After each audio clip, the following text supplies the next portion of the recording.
Imagine walking into a store just to buy a simple snack, and instead of being welcomed, you're humiliated in front of everyone, just because of the color of your skin. Sounds outrageous, right? Well, that's exactly what happened to a boy named Brian. But here's the part nobody saw coming. When the truth about his family finally came out, the entire town couldn't believe it, and the store owner's smirk, it vanished in an instant. Stay with me, because in this story you'll see how arrogance can backfire in the most unexpected way. And if this is your first time on our channel, make sure to hit that subscribe button and tap the notification bell, because you won't want to miss the shocking twist at the end. It was a warm Saturday afternoon, the kind where the sun seemed to follow you everywhere. Brian, just 12 years old, tugged on the straps of his worn backpack as he walked down Maple Street.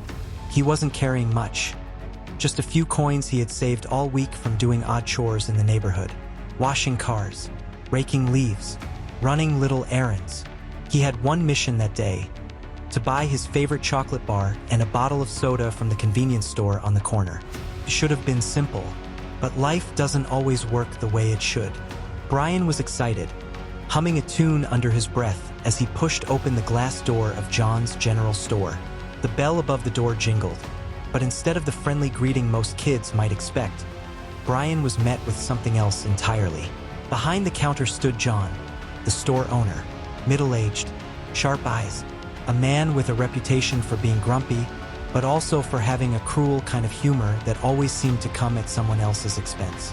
And today, his target was about to be Brian. Brian made his way to the candy aisle. He took his time, carefully selecting his favorite chocolate bar.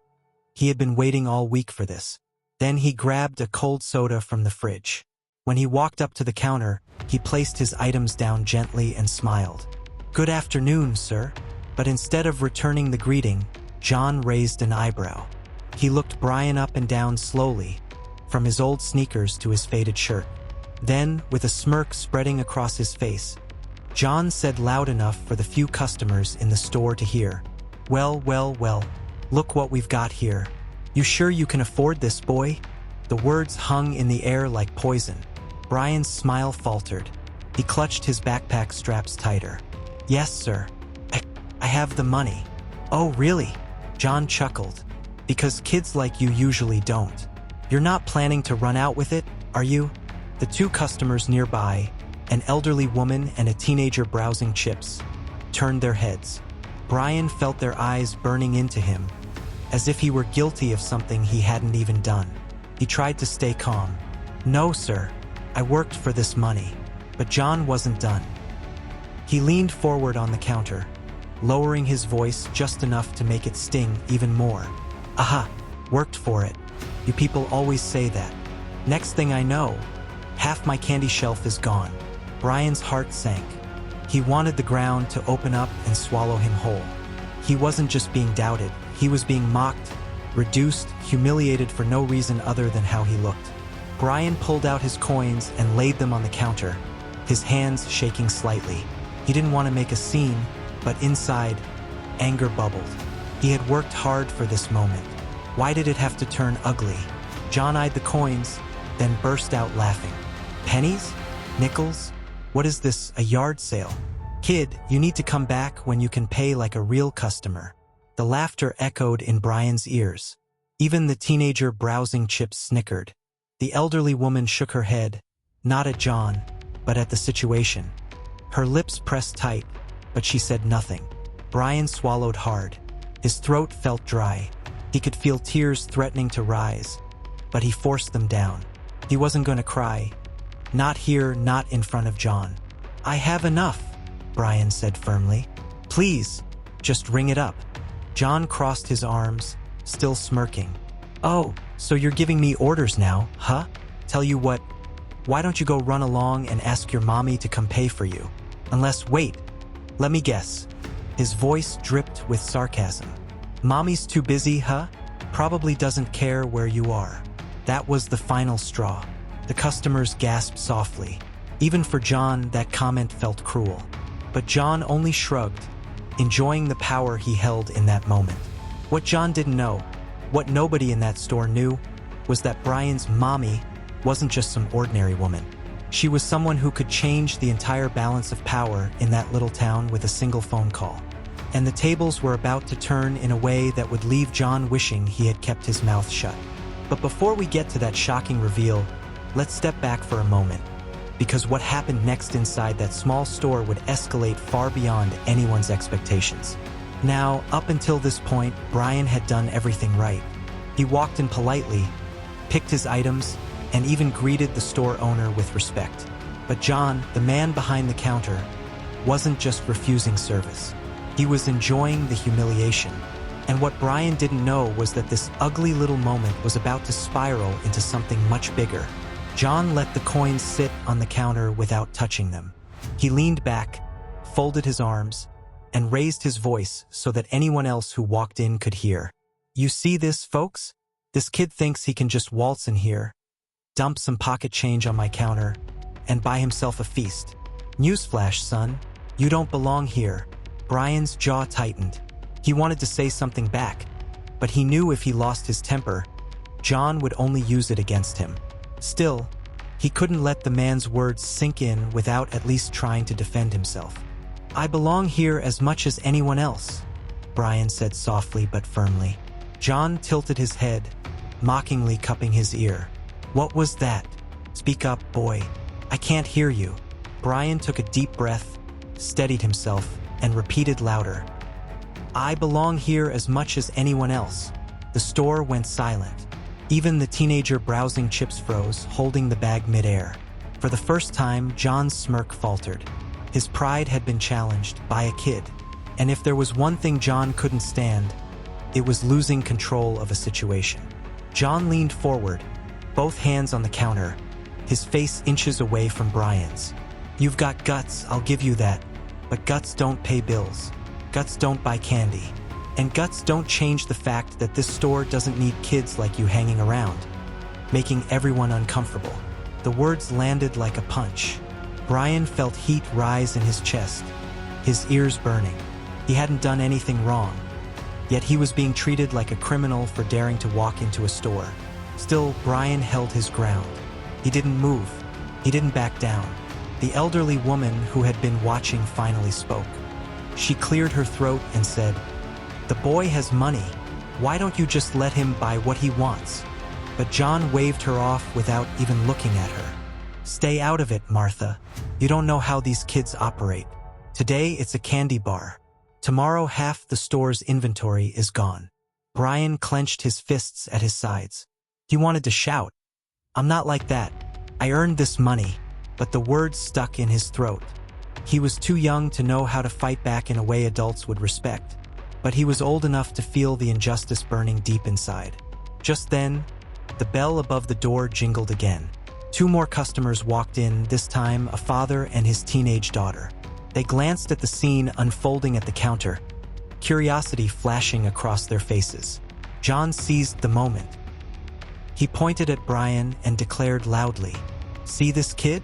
Comes in here with a pocket full of coins, thinking he can buy something. Probably just a distraction while his buddies clean out the back aisle." The father frowned, clearly uncomfortable, but he didn't say anything. The teenage daughter, however, looked at Brian with sympathy.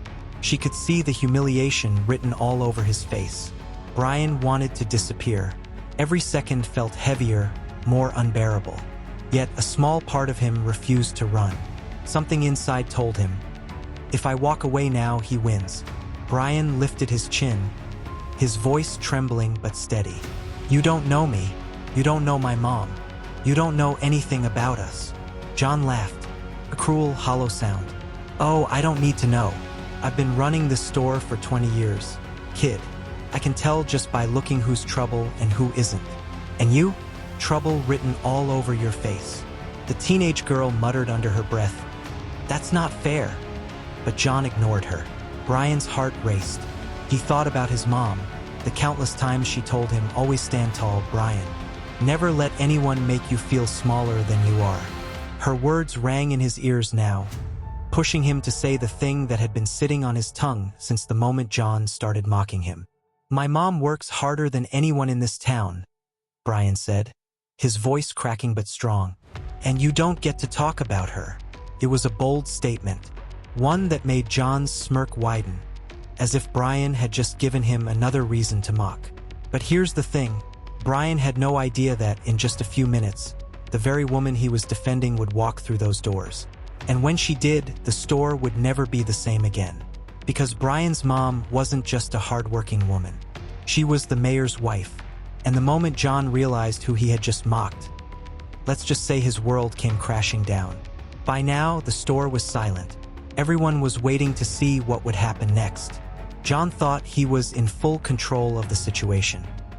He thought he had humiliated Brian enough to make him leave. But what he didn't know was that the person who was about to walk through that door had the power to turn the entire scene upside down. The bell above the entrance jingled again. A tall woman in her late 30s stepped inside, carrying herself with a calm authority that instantly commanded respect. She wore a simple but elegant blazer, her hair neatly tied back, her stride confident and measured. This was Clara, Brian's mom. To anyone else, she looked like a professional woman running errands. But to the people of the town, at least those who paid attention to local politics, she was more than that. She was the mayor's wife, a woman known for her intelligence, compassion, and influence. Brian's eyes lit up with relief the moment he saw her. "Mom!" he called, his voice carrying both desperation and hope. Clara smiled warmly at him, but her expression quickly shifted when she noticed the tension in the store. She took in the scene, the scattered coins on the counter, her son's clenched fists, the store owner's smug face, and her eyes narrowed. "Is there a problem here?" Clara asked, her tone calm but firm. John, still oblivious to who she was, smirked. "Not really, just teaching this kid a lesson." He thought a handful of coins could buy him whatever he wanted. "I run a respectable store. Don't need his kind making trouble." The words hung heavy in the air. Brian's face flushed with shame, but Clara's expression didn't waver. She stepped closer, placing a gentle hand on her son's shoulder. "And what kind is that exactly?" she asked. John chuckled. "Come on, lady. You know how it is. Kids like him, always trying to get away with something. Better to shut it down early." The crowd stirred uncomfortably. The elderly woman crossed her arms, shaking her head. The teenage girl whispered, "Oh, he's done for." Under her breath, Clara took a deep breath, her composure unwavering. "So you humiliated my son, accused him without cause, and refused to let him make a simple purchase because of how he looks?" John rolled his eyes. "Look, I don't have time for speeches. If you don't like it, take him somewhere else. My store, my rules." He didn't know it yet, but those words sealed his fate. Clara straightened her posture, her voice steady and commanding. "Your store, your rules. I see." She paused, locking eyes with him. "Do you even know who I am?" John scoffed. "Why would I care? Another overprotective mom, I guess." The silence that followed was electric. Even the humming of the fridge in the corner seemed to fade away. Then Clara spoke softly, but with the weight of authority that made every head in the store turn. "I am Clara Thompson, the mayor's wife, and you just mocked my son." The teenage girl gasped. The elderly woman muttered, "Oh, dear Lord." The father instinctively stepped back, his eyes widening. And John, his face drained of color. For the first time, John stammered, Wait, the mayor's wife? You're serious?" Clara didn't flinch. "Dead serious. And I'm not just the mayor's wife. I'm a mother who just watched a grown man demean her son in broad daylight. A man trusted with serving the community. Tell me, John, does this look like respect to you?" Brian's chest swelled with pride.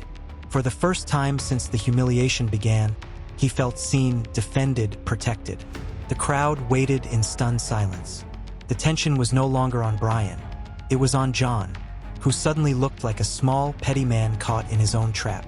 And that was the moment everything changed. In the span of seconds, the power shifted. The man who thought he had control was now exposed, humiliated, and on the verge of consequences he could never have imagined.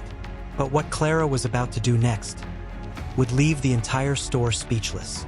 John had mocked Brian, thinking no one would stand up to him. But what he didn't realize was that his biggest mistake wasn't humiliating a child. It was underestimating the wrong mother. Clara didn't raise her voice. She didn't need to. The power in her words came from calm precision. "John," she said firmly, "you represent this community every time someone steps through that door. My son came here to buy something with his hard-earned money, and instead of showing patience or kindness, you decided to belittle him in front of strangers. Tell me, how do you think that reflects on you?" John's lips parted, but no words came out. He looked around as if searching for support, but the eyes staring back at him were not on his side. The elderly woman broke the silence first. "She's right. I saw it. That boy did nothing wrong." The teenage girl chimed in. "Yeah, he just wanted to buy his candy. You didn't have to embarrass him like that." Now even the father holding his toddler shook his head. "Not a good look, John. Not at all." For the first time, Brian found his voice. He stepped forward, his mother's hand still resting on his shoulder, steadying him. "I wasn't trying to cheat you," Brian said softly but clearly. "I saved this money from chores. I counted it twice. I just wanted to buy something for myself. That's all." His words were simple, but they carried the weight of innocence and truth. The crowd's murmurs grew louder. The atmosphere shifted completely. John's face reddened. He tried to defend himself, but his words stumbled. I didn't mean it like that. I thought." "No." Clara cut him off, her voice sharp but calm. "You didn't think. You assumed. You assumed the worst about my son without even listening. And now you've not only humiliated him, you've humiliated yourself." Her words sliced through the tension like a blade. Clara leaned in slightly, her voice low but firm enough for everyone to hear. "And here's the part you don't seem to understand, John. This city doesn't tolerate discrimination. My husband is the mayor, which means what happened here today. It's not just a personal insult. It's a matter of public accountability." Gasps rippled through the store again. The father whispered, "He's done." John's smugness was gone, replaced by panic. "Mrs. Thompson, please. I didn't mean any disrespect. I was having a bad day." Clara shook her head. "You don't get to blame a bad day for bad character." The once dominant store owner now looked small, cornered, desperate. His authority had crumbled in minutes. Meanwhile, Brian stood taller, his chest lifted with newfound pride. Clara gently squeezed his shoulder. "You see, Brian, when people try to put you down, it doesn't define who you are. It only shows who they are. Never forget that." The crowd nodded, some even applauding softly. The teenage girl whispered, "That was powerful." But Clara wasn't done yet. She was about to take this confrontation one step further. And what she did next would send shockwaves far beyond that little store. John thought the embarrassment would end once Clara revealed who she was.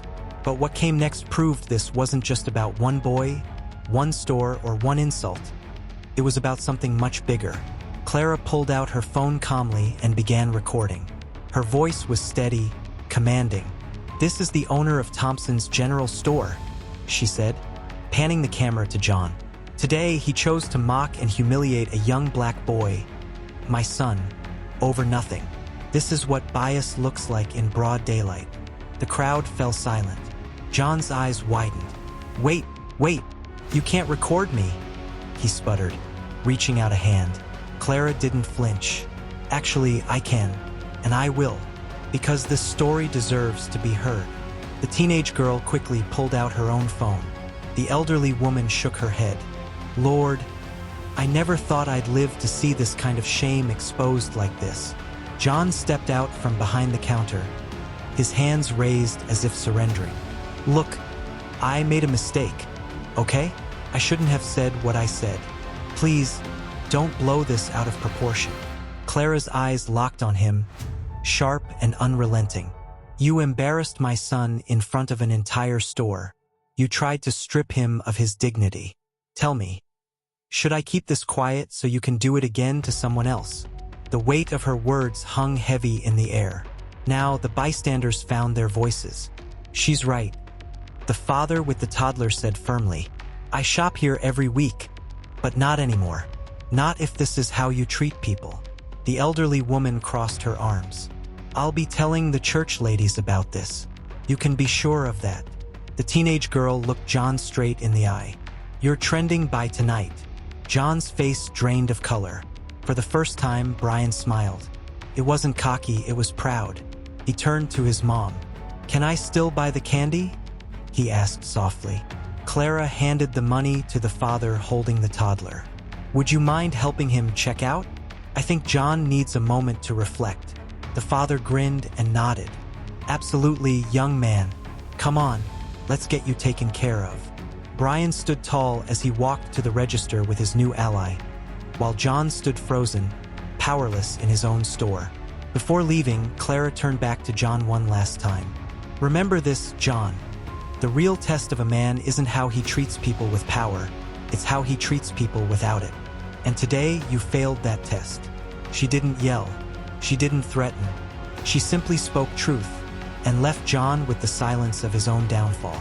Clara and Brian stepped out of the store, heads held high, the crowd parting for them like royalty. The sun hit Brian's face, and for the first time that day, he felt taller than he ever had before.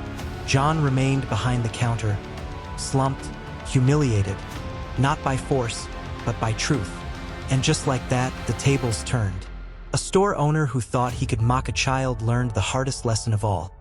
Respect is not optional, and dignity is not negotiable. Because when you try to break someone down, you never know who's standing behind them or what power they truly hold.